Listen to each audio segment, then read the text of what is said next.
Hello and welcome to the Franchise Tag Podcast with me, your host, Freddie Hall. I hope you're doing all okay. We are back again, the Franchise Tag Podcast for the old fan, the new fan, and the UK fan. Back with Andrew, back with Adam, as we get ever closer, one step closer to the draft on 28th of April, Thursday. Make sure you book the Friday off because it is going to be a late one, and you got to stay up to watch your team pick. You know, the future stars, the guys that you're going to be supporting for hopefully years down the line, and hopefully will maybe change the success of your team for the future. Last week we talked about the offensive players, we talked about wide receivers, we talked about big O linemen, we talked about quarterbacks as well, and how they, you know, where they're going to land, who we like out there. This time we're going to shift to my favourite side of the ball, the defensive side, and talk about the big D linemen, the edge rushers. I mean, edge rushers is probably going to be the number one pick, so it's going to be a lot to talk about today, and also in the secondary as well, the cornerbacks, the safeties.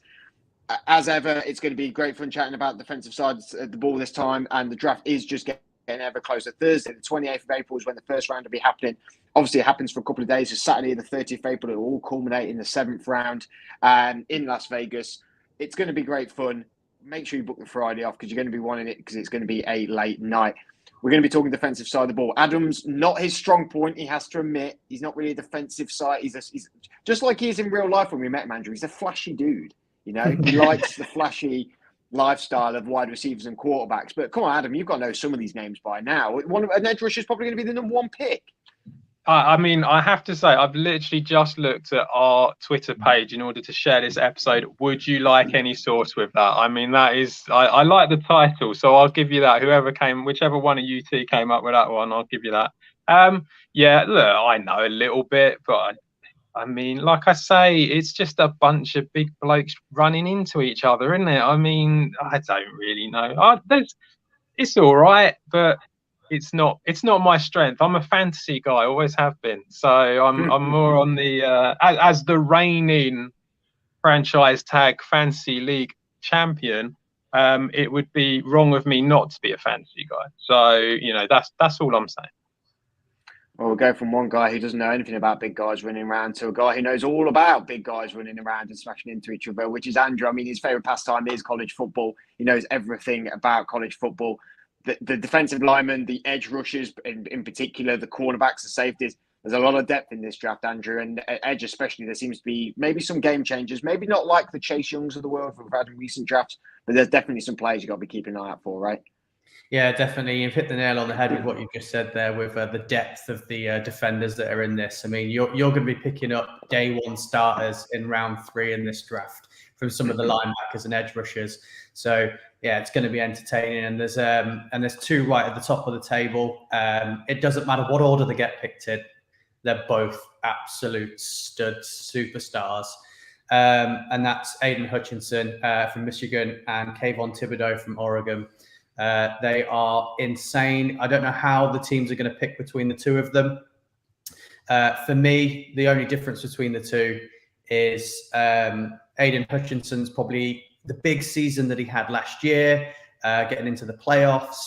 He showed that he was very polished. He was very he knew the job and he was very clever. And you can see his knowledge of the position is great, which I think helps him. He's got a great motor on him and he doesn't give up. And with that combination of knowledge and not giving up, created the great plays that he did. And then the difference between him and Kayvon Thibodeau is a freak of an athlete. He's such a raw talent, and his ceiling's so high. And we didn't see everything from him at college.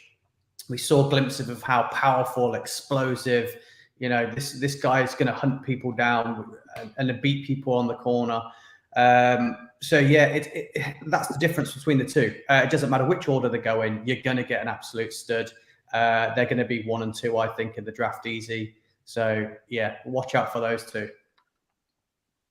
Well, you seem very, very confident that these two guys are the top edge rushers in the draft. However, I've been seeing a hell of a lot of mock drafts and a hell of a lot of people having Trayvon Walker very high, either at the number 1 spot. Some people have him in the number 2 spot going over Kayvon Thibodeau. What can you tell us about Trayvon Walker out of Georgia? Yeah, I mean, I've got him going to the Giants, so I haven't got him falling too much lower out of where he's going, which obviously proves that I do rate him as a player.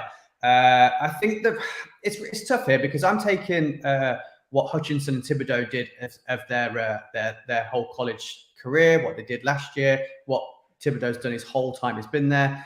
But yeah, that Georgia defense has just produced some absolute superstars this year. It's just all defense.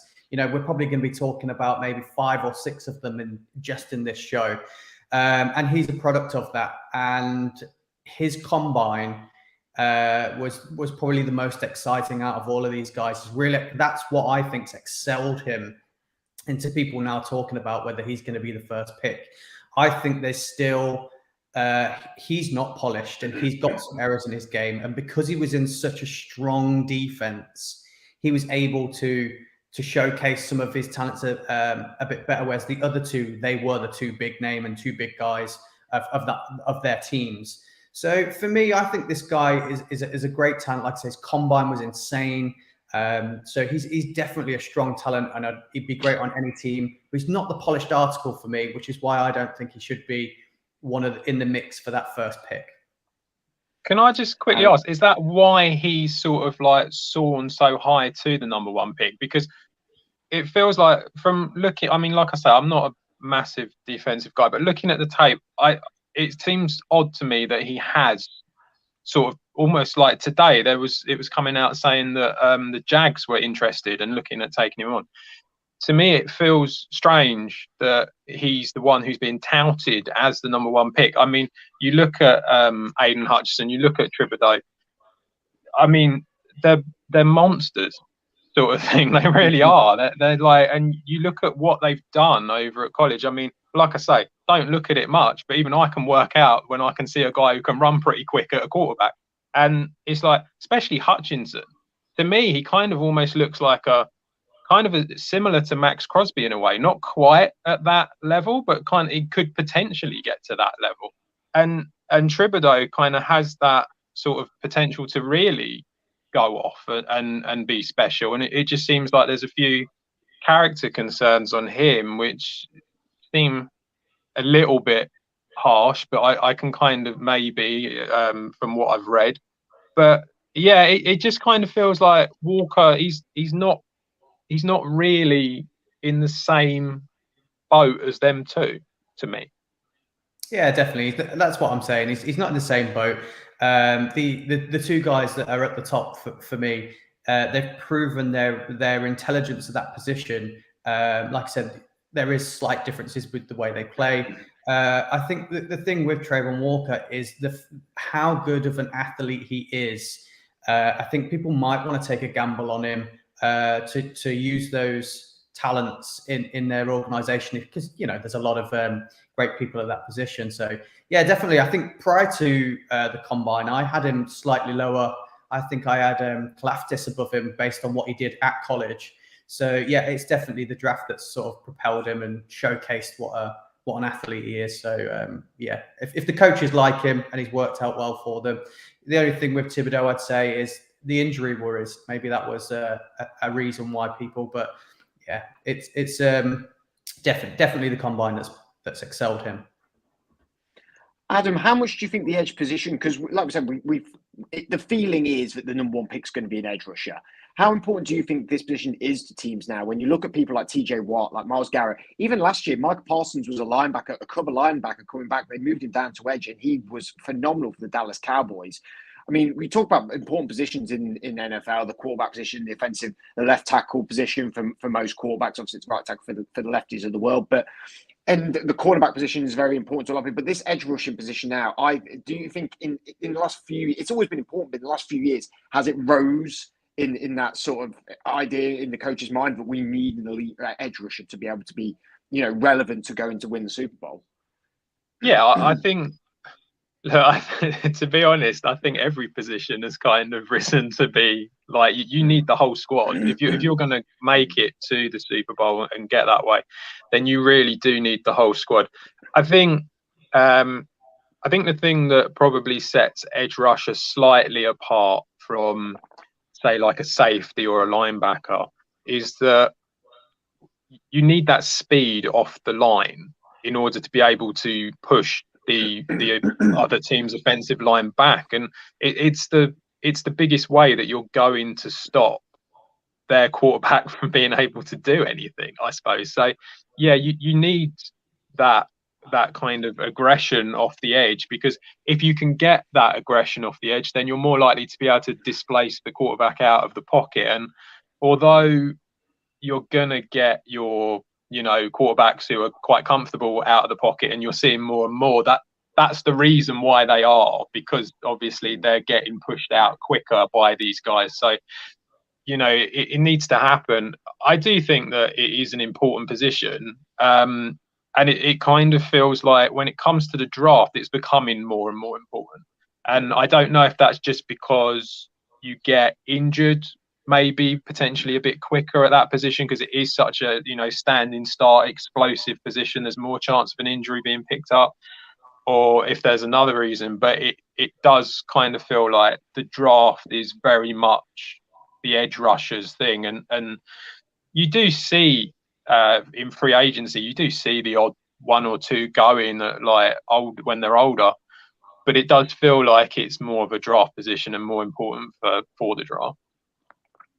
And we said this word was going to be used a lot in this draft, and that's depth. And depth and more depth in this edge position, Andrew, because you've got people, we talk about these three guys really you've seen as the top ones, but you also have got players like Jermaine Johnson, Boye Mafe, David Ojabo. Unfortunately, he has had a major injury and looks like he's probably not going to be really able to play next season. But a lot of these teams can be very patient and wait on someone like him to be a starter in the season in 2024. In 2023. Again, like I said, depth. What other names should we be looking out for? George Karlaftis is another name that we mentioned a moment ago. Is it going to be easy for these teams to find elite edge rushers low in the draft? Yeah, I mean, you've just brought up a few of them there. I think Jermaine Johnson's definitely one his stock's definitely going to rise. He's a former product of Georgia. He started his career at Georgia Bulldogs. He didn't want to be in the rotational system they've got, went over to FSU and showcased his talents there. And he's another guy that had an absolutely fantastic combine as well. It's David Ojabo, like you said. If a team has already got strength at that position, they're looking for a youngster to bring in for the future, I'd definitely take a gamble on him, because once he's healed from his injury, he's going to be another standout talent. He was in the talk of being in that top 3-4 at this position prior to his injury. So it's a true shame about the injury with him. But you're looking all the way down to sort of like Drake Jackson at USC. You're going to be picking. He is an absolute fantastic talent as well. And like I said, you're going to be getting these guys maybe late round 2, early round 3.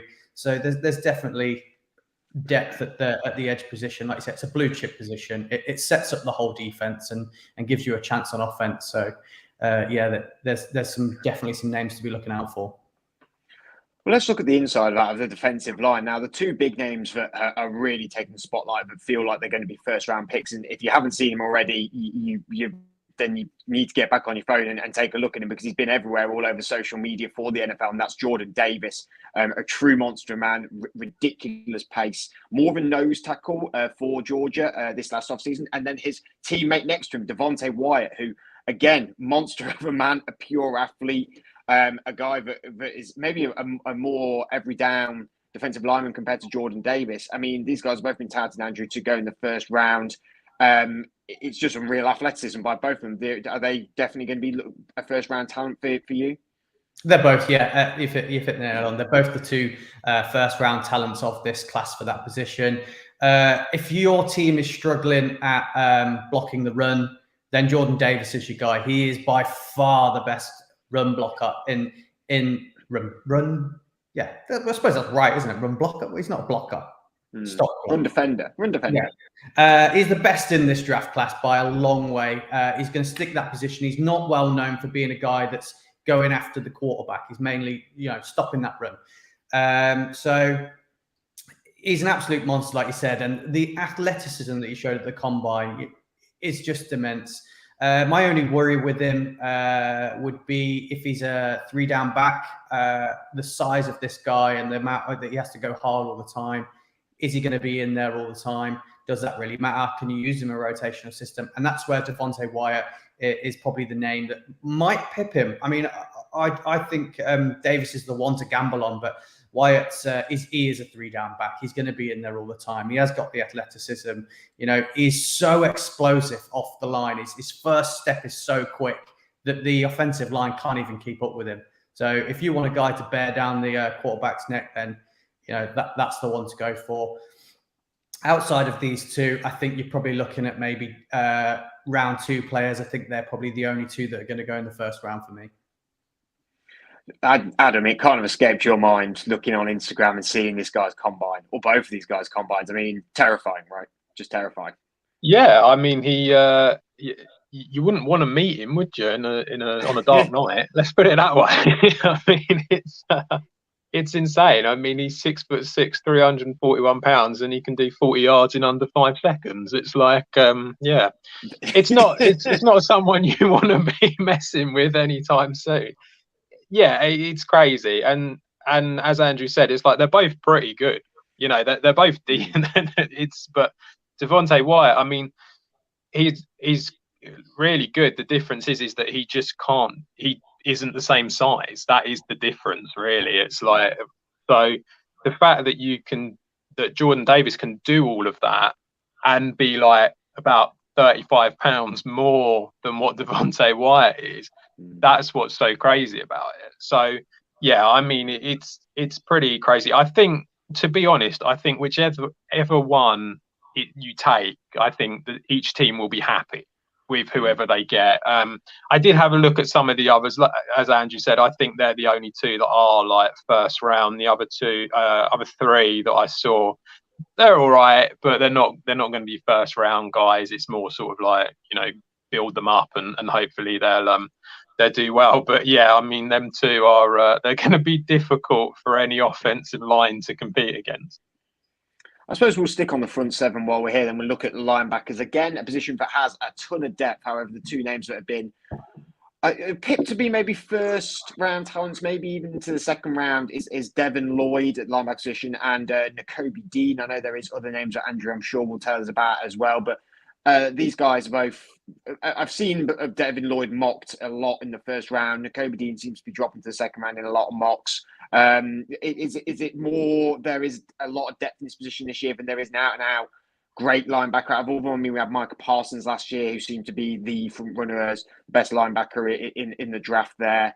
Is it this year, again, more about depth? Yeah, there's some talent at this position. I just don't think we've got the level that we had last year at the linebacker position. I think a lot of the linebackers, Parsons, Ojulari, people like that had good rookie seasons, they were able to play linebacker. They were able to play edge rusher. They could move all around the field. I think we've got some more traditional just linebackers in here. And yeah, Lloyd is the one. I think he stands out a lot higher than the rest of the guys in here.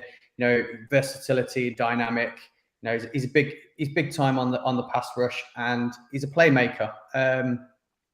So, you know, that's going to be the guy. Like you said, Dean might sneak into the first round at the late first round, but he again is another guy from Georgia. We've mentioned this is our fourth Georgia player we've mentioned already, and we're only sort of in the first 20 minutes of the show. So. Very talented, on a great team. That was a championship defense. It's one of the best defenses we've seen in college for a while, and he was part of it. And he was the best one at the position. Bear in mind, there's two guys that are going to go into this draft at linebacker position from Georgia, because Kay Walker's going to go in there as well. And look at the depth just from Georgia itself; it's just insane. But yeah, you've got some more traditional guys that are going to be a little bit further back. Your Christian Harris's. Wasn't, you know, like I said, he's good front seven. He wasn't great in coverage. You know, Brian Asamoah, people like that, they're gonna impact, and they're going to be great in any team as a traditional linebacker. But Devin Lloyd is the standout one that's going to really change that linebacker position, like we've seen maybe a little bit more from the guys that have been in the previous drafts. Adam, do you think that we talk about Georgia and their defense being, you know, such a powerhouse, and they've got so much talent going into this draft, and we had it from the LSU team, but people saw it as the best college team that's ever really played, is that LSU team, and nearly all of their talent really did transpire into into the NFL, and they've done, for the most part, there's a few that have been injured and have been a little bit unlucky with it. But do you think coaches look at this, these teams, and all right, there's coaching there, they're with each other, but do they look at this and go like, well, we can pick anyone from this defense because it was just that dominant? Or do you think it does play into the fact they're going from college to NFL, that the defensive players they have around them maybe weren't as good as the ones they had at college? How much do you think that does influence when coaches are looking to pick these players from very specific teams? I think it probably does influence them a little bit, doesn't it? I mean, you have teams like Alabama, Georgia. You've got these big powerhouses. They have the most money, and therefore they get the most players that come in. So it kind of feels like because of that, in a way, that might be why it happens. It's like, I mean, we've seen it for years, haven't we, over here in football and stuff like that. It's quite a common thing that you see with almost like the England team over here. They only pick players from the best teams in the Premier League half the time. So yeah, I mean, I think that's not uncommon they feel more comfortable picking players from teams like Georgia, maybe not so much Georgia all the time, but certainly like Alabama. Clemson was another one that's always had a lot, like you said about the LSU team.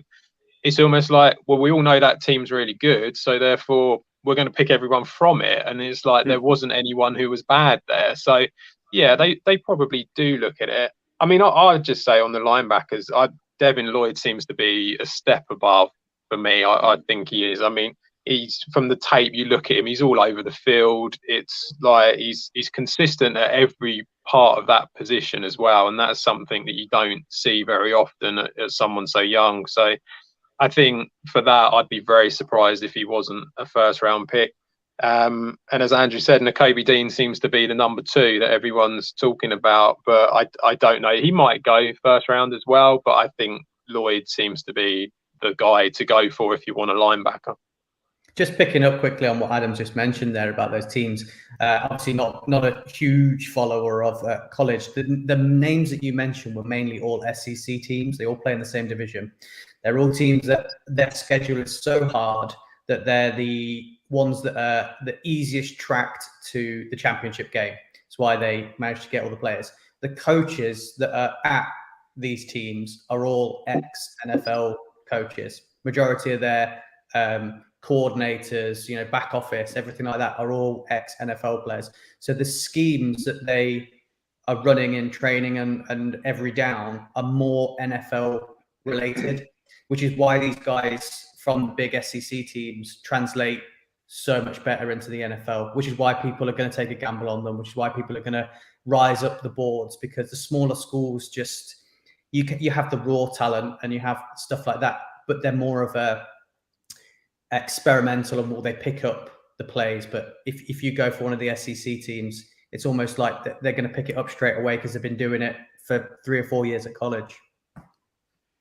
Well, we'll move on to the secondary talent, the players in the secondary who, again, we said we're going to use this word a lot, depth, but it owes to the name of this episode that we put out. We've got to talk about Ahmed Gardner, known as Sauce Gardner. We've got to talk about players like Derek Stingley. We've got to talk about a guy that every name I'm thinking of is just moulding together. I know there's a Trent something in there somewhere. McDuffie. I was going to say Trent McBride for some reason. Kaya Elam. I'm about to say Asante Samuel Jr., but that was last year. I'm thinking of the lad that is a very similar name to him, though. Andrew Booth Jr. That's the one, Andrew Booth Jr., which now in hindsight sounds nothing like Asante Samuel Jr., apart from the junior bit. Corners, Andrew, again, it seems like they're going to be picked quite high in this first round. Again, a lot of depth and a lot of good players. I know Derek Stingley for you is the one you think is going to be the best, but tell us why that is and tell us what you think about the other guys. Yeah, I mean, Derek Stingley for me was the guy that was on watch this guy is going to be the next great talent from his first ever snap at LSU. And that did showcase in his early seasons. He was easily the best at that position, and he was always going to be NFL talent. He's part of that 2019 championship team that you're just on about, that was insane. For me, is everything you want in a a cornerback. He's athletic, dynamic. His technique's fantastic. He's a physical guy. What I really like about him is he's the type of cornerback that you can leave on his own to one-on-one with someone, and he'll create that island, that everyone always talks about when they move into the NFL. And that's what I love about him. I just feel like he's the most polished one at that position. And if you watch his tape from his training sessions when he was marking the likes of Jamar Chase, you can understand why people are so hot on him. It's just the injury worries with him. He's had a broken ankle. He's had other various injuries that have knocked him out and really dropped his stats and his production slightly at LSU, and also the clear out of virtually every single player at LSU to the NFL didn't really help him. He was kind of on his own a lot. But I feel like he still held his own and still showcased how good he was when he was the only defender on that team.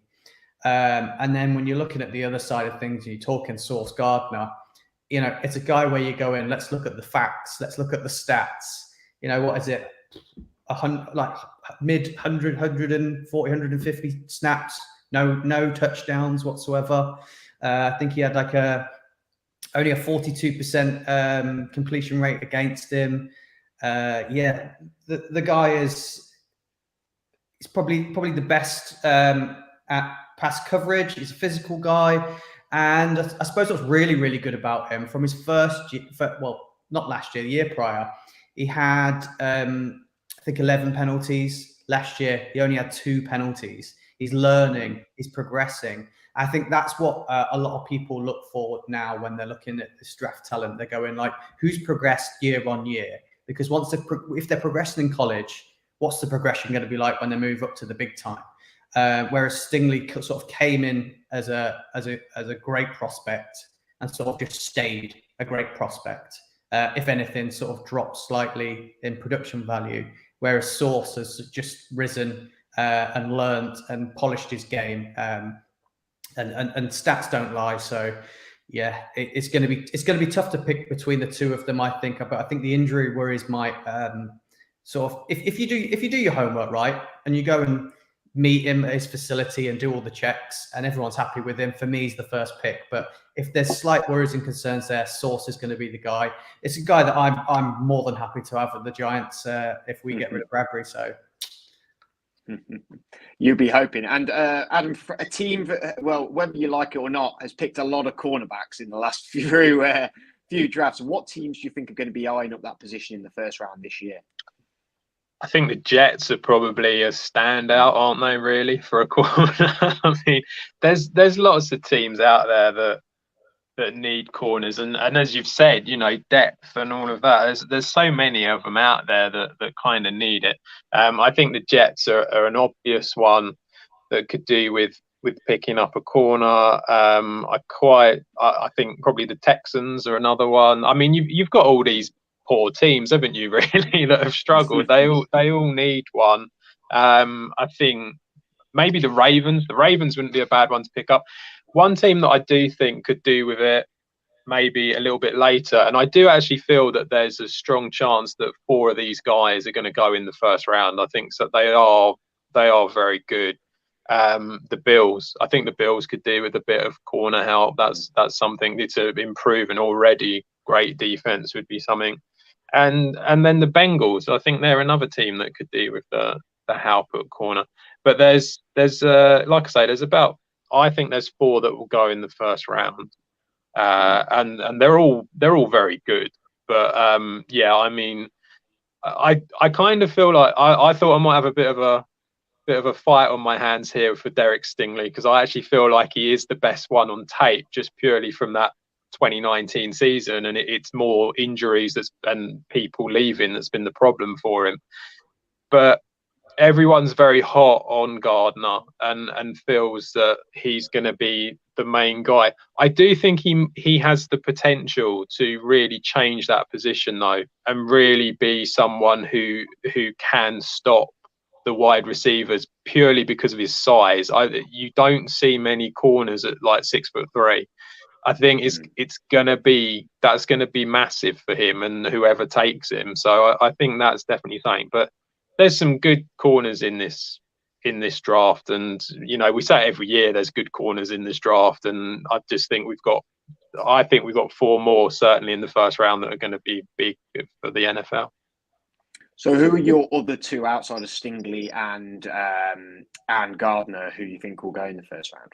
So I think McDuffie will go in the first round. I think Booth will probably go in the first round as well. Booth is the one who might be he might drop out into the second, but I think that they're the 2. They both look really good. I mean, they're just they're great against most coverages. They're good. They've got the speed, the ability to turn around quickly. They're with them 2 and Gardner and Stingley. I think they're your 4 that have got a really good chance. And then I know that Elam's there as well, but I feel like he's the one who's maybe just a little bit off of them. Do you agree, Andrew? Do you think Elam will drop into the second? I think there's a potential of 6 of them going in the first round. I think it's that good of a cornerback. Outside of the 6, yeah, maybe not so much, but so I think there might be a bit of a fight on for them. For me personally, I think Elam's probably up there at my 4th best cornerback in this league. He's got a better coverage rate than both Stingley and Gardner. Only 42% completion rate against him. I think people are really I don't know why people aren't more hot on him. Plays out of SEC, plays for Florida Gators. Absolute fantastic talent. I think come the day he'll probably rise up. I think Andrew Booth again. I think he's up there for me as a great talent. If you only look at what he played against Ohio State, if you look what he did against Ohio State, you wouldn't be going maybe he's not the guy. He's very consistent. He's not flashy. I think that's why people aren't talking about him. But if you're marking sort of the likes of Olave and Wilson, and they're the guys that we're saying could be 1-2 in the draft for sort of the wide receivers, you've got to be putting them in the conversation there. And then, Trent McDuffie, Roger McCreary's probably the next 2 for me. So I think all of them after sort of the main 2 could go in any order. But I think they're all first round talent. And I think what's important is the cornerback position is one of them positions where you can never have enough of them. You can never have enough good corners. Look at Denver and Carolina last year. They in the top 10 picks, Pat Surtain and J.C. Horn, and both really no one had them mocked to take either of a cornerback position because they always said, well, you've already got some pretty decent cornerbacks. But teams are always looking for good corners. I mean, I think good teams like the Patriots, the Steelers, will definitely be sniffing around maybe a cornerback. You could even maybe argue the Bucks. There's definitely every team never has enough. There's only a few teams out there, but I'd say have a very strong cornerback room. There's a lot of teams with a very good cornerback in singularly in itself, but there's not that many teams out there who have got a whole room full of really great corners. So I think, there's going to be a lot of ones that go high. I agree with Andrew. I think a good 6 could 6 to 4 could go in the first round, and then I think it's going to be a lot of picking on into the second and the third. And there may be a bit of a drop off after that, but every team is still looking is always in the market and always in the hunt for a cornerback compared to a lot of other positions that you can go for in the draft. I mean, safety is a position we will also talk about as well, whether it be a free safety or a strong safety. But there's only one guy really that is catching the headlines. However, again, there is some decent players. It just seems to be that Kyle Hamilton seems to be the name on everybody's lips. A lot of people have said he's the best out-and-out player in the draft. And I've also seen as well that in the last few weeks, people are finding him out a little bit, and that he's actually not as good as maybe everyone thought a little bit. Maybe has suffered a bit from draft fatigue, where people have gone on about him a little bit too much. I feel like, Andrew, you're going to strongly disagree with that and definitely back Hamilton in the corner here for being one of the best prospects to come out of this draft. Yeah, I memean, he's my unicorn for the draft, easily. He's the best player in the draft. He's 6'4". I reckon this guy looks the size of a tight end, but it's got the speed and athleticism of a wide receiver. He's just an absolute monster. He's smooth and cool when he's in coverage. Like, it just looks effortless. but he's aggressive when he's coming in to, against the run. I mean, what's there not to like about him? He looks like a cornerback. He plays at linebacker. He can play. You could play him anywhere at all. Cornerback, safety, linebacker. What an absolute monster of an athlete. What a weapon to have on a team that you could use him everywhere. And I think when you look back at the tape, I mentioned this to you, Freddie, before. I don't know if you went away and watched it. I told everyone to go watch what he did against FSU when he cleaned up errors that Notre Dame did, sort of like blown coverages and running backs coming through. The running back one is the biggest one. He's on the other side of the field. The running back breaks to the other opposite side to what he's on. No one knows who's picking him up. He runs down the field by himself, and Kyle Hamilton covers the whole length of the field from sideways to sideways and gets not only like breaks the play up, but gets an interception as well. He can catch. Right. This guy's like hands are as good as a wide receiver. So he's not one of these guys that Adams say, they only play in that position because they didn't make it a wide receiver. This guy is the real deal. And I think he's a guy that you can get on your team and really build a team around. A lot of people say the edge rusher is the one, but I think you can do it with him, just with the versatility of the amount of positions he can play. You can't go wrong. Can't go wrong with him. Can I just quickly ask on this one, because there's as you know, anyone who watches knows Adam likes a bet, and there's some nice odds on how many safeties go in the first round. I was looking at the tape of these guys, and I saw Kyle Hamilton obviously is going to be a first round. I mean, it's crazy to think otherwise. But I saw Daxton Hill, and to me, he looked pretty good. But there's no hype around this guy. It's like people just aren't really saying a great deal about him. And yet, from what I could see, he looked pretty good, and he had a good combine. And it just kind of feels a little bit like, am I going to be stupid to think that there's going to be more than two go in the first round? Or I think two's probably the limit, and I think that's surely because you can work this out yourself. Maybe not that many teams need a safety, and the other areas of positions that they're going to need are going to be higher on their board. It's not to say that these players aren't as good. Like Freddie said, you need a stack of cornerbacks in your team, because no one's got two great cornerbacks. Everyone has one good cornerback. So you need multiple ones of these. You need one fantastic safety, I feel like. And there is a lot in the league already. There's one still on free agency that no one's picked up yet. And I think Daxton Hill is definitely first round material, and definitely a guy that people should be talking about. And there should be the hype around him. I think it's surely because that you're only looking towards the end of the draft that someone might need him. I had him boxed in at maybe going to Kansas just for what's going on there. So, I don't think it's necessarily he's not fantastic. It's just do your mock draft and see where you can fit him in. And I think that's the issue that teams are having.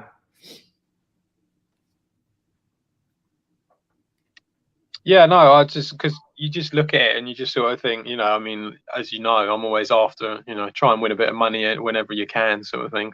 But no, it's just he was the bet's on like over 1.5, and I just kind of felt like the Daxton Hill, like I say, looking at the tape, he just seems like a really quick, smooth runner to me. He just seems very good, and like he knows what he's doing, and it just kind of, it's strange that I don't know if it's almost like because Hamilton is just getting so much praise that it almost sort of like reflects badly on the other guys. But yeah, he just kind of felt like he was the one who would be, would have a chance of getting in there. Yeah, easily. You got to look what his college did as well. They were fantastic all year, and he was a main part of that. Is your bet to have those? We've got Freddie back. Was your bet to have just more than two, or for two? No, over 1.5. So to get two in there. Yeah, like I say, easily for me. One of those teams down that bottom of the draft as well. I think they're going to need a safety. So I think he'll creep in. Like I say, Kansas are a team that he could land at. Fred, you back with us? I'm not sure. I'm not sure if. So apologies if we all cut out there for a moment, franchise tag fans. I'm not overly sure if my stream is still working. I expect. Could you guys hear me? Yeah, you're all good. Okay, I can't hear either of you, so I will come out and maybe Andrew can talk with themselves for a moment about a couple of other bits, and I'll come back in and maybe say goodbye to you all. So sorry, just bear with us for a minute, and we'll get that all sorted. Adam, one other guy that I was looking at was Jalen Petrie from Baylor. I mean, obviously, like it feels like he's more of a round 2 pick rather than going in the first round. But he seems like he's going to be a good safety and someone that's definitely worth looking at. Yeah, easily. I think he's early round 2 as well. I don't even think he's going to drop that far into round 2. I think those guys. I think if anybody's addressed a different position early, then he's perfect. He's perfect there where he's going to fall. There's a few of them I've seen that if you are looking to strengthen that position, Georgia again, I've got another guy in Lewis Sign, and I think Nick Cross from Merlin's absolutely fantastic. I know when I've been doing any mock drafts for any teams, if I've gone, I think they need a safety, I've been waiting to round 2, round 3 and picking Nick Cross up in those rounds. Kirby Joseph's one of them that everyone's been talking about. You'll probably hear a lot more about him coming closer to the draft. They're guys for me.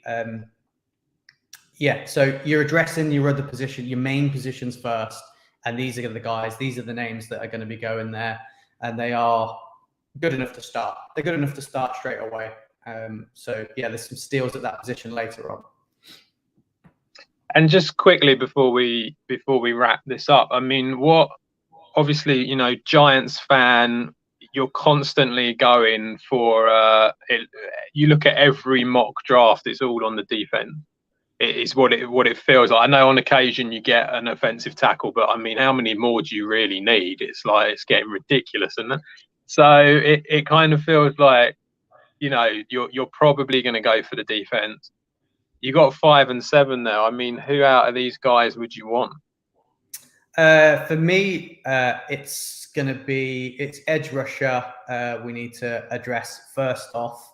A lot of people want us to sort of bolster that linebacker, but I still feel that we're going to trade James Bradbury. So I think getting on board with one of our pick of the cornerbacks would be sensible in this. So it's going to be one of the 3 edge rushers for me I can't see Hutchinson falling. For some reason, it's Thibodeau that's falling. But so I've wanted Thibodeau from day one, and said he'd never fall to us. Now it might be realistic, but Trayvon Walker, I've actually got in my mock draft, and either Stingley or Sauce Gardner to come in there. And then we can address the linebacker position with the pick. Maybe we pick up from trading Bradbury. So like we said earlier, there's names there that are going to be round 2, round 3 at linebacker position that are equally good enough to be in the chat in the top 5 linebackers in this draft. So for me, Trayvon Walker and either Sauce Gardner or Stingley for me. Yeah, there's not really much point talking about Green Bay. I mean, we're after every wide receiver around, so there's no point going down there. We do seem to have got Fred back. He seems to have turned up. I was just saying before we go, Steelers fan always loves going for a defensive player. Which one do you fancy in round 1? Well, obviously, I'd love Aiden Hutchinson to go next to TJ Watt. I apologise. Can you come up? Can you come up and choose a realistic option at the 20th pick? When I've been doing my mocks, every time I've got to the Steelers, it's either been O-line or a corner. And then when obviously I was disconnected when we got more about the safeties. But when you start talking about Daxton Hill, I've had him boxed in for Dallas Cowboys a lot of my mocks. I don't think be out there. I really thought we were going to sign Tyrann Mathieu because the Steelers have still not done that. I mean, Daxton Hill could be a guy that we go for. I honestly do think now with the depth at the O-line position, I think we could maybe let that drop. I think I've liked Kyer Elam dropping to us in a lot of my mocks. I've liked Booth Jr. as well, has been dropping a lot in my mocks to the Steelers. So I think if I obviously I'd want the top corner, but if the cornerback position's there and there's someone like Elam there or Booth, I definitely wouldn't dislike the Steelers taking that and maybe going for an O-lineman in that second round. But again, if Daxton Hill, I mean, if he's better than Edmonds, we've gone for safety in the first round before. I believe Edmonds was a first round pick for us one year as well, and he was a safety. He's not, I don't think, currently with us anymore. I think it's got to be a toss up between the safety or the cornerback position, because I do believe we can get the O lineman in the second round and potentially even maybe trade up in the second round to get someone who we feel is very good. Would you both agree that Steelers should go that way? I mean, yeah. I mean, most of the time I've had O-line boxed in for you. I've had a guy there that I really like going to you. But it looks like they're happy with what they've got talent-wise. Obviously, you brought in Daniels, didn't you? So, yeah, maybe that's steering me away from it. And maybe you do go cornerback, I think. And you've hit the nail on the head with the two names. I think Elam and Booth are going to be around that area for you. And I think, like I said, big colleges, they know the schemes, they know the play, they'll fit in well with you.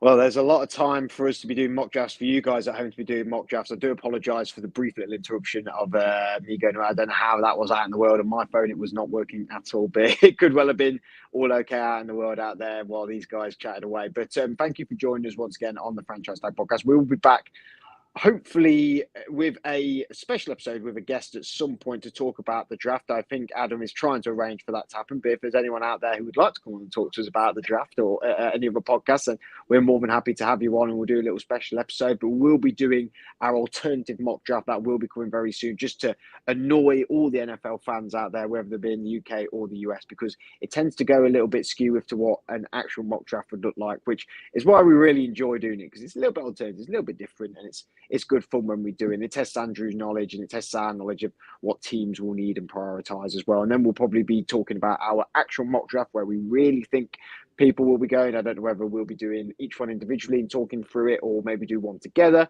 We'll definitely be talking about that and we'll see what happens. And then it will culminate with the draft on that Thursday at the end of April.